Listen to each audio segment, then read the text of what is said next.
Казвам се Дарина Илиева Цветкова.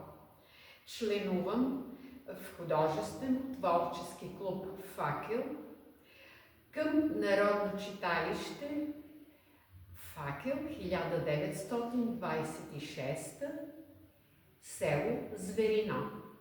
Членувам още в Съюз на българските писатели и в литературен клуб Христо Ботев към Народно читалище Просвета 1925, град Мездра.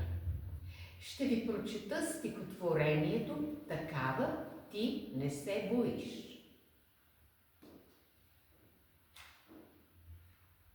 Поникваш като сила в мен, като нанива плодно семе, за да се извися над тлен, извайваш ми в душата стреме. И силна хляба ще родя, та свидна челяд да нахраня, любим човек, другар, рода, да ги закрилям, да ги браня.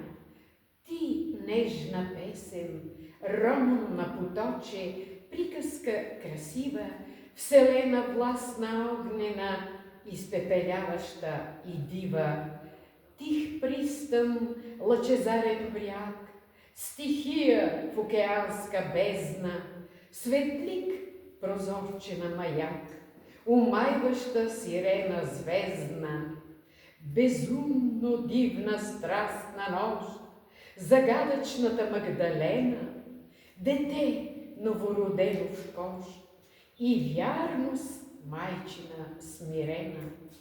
Такава ти не се боиш, любов, възвишена и бясна, ти, чергата ни, що гориш, в небето вдигаш ни, прекрасна.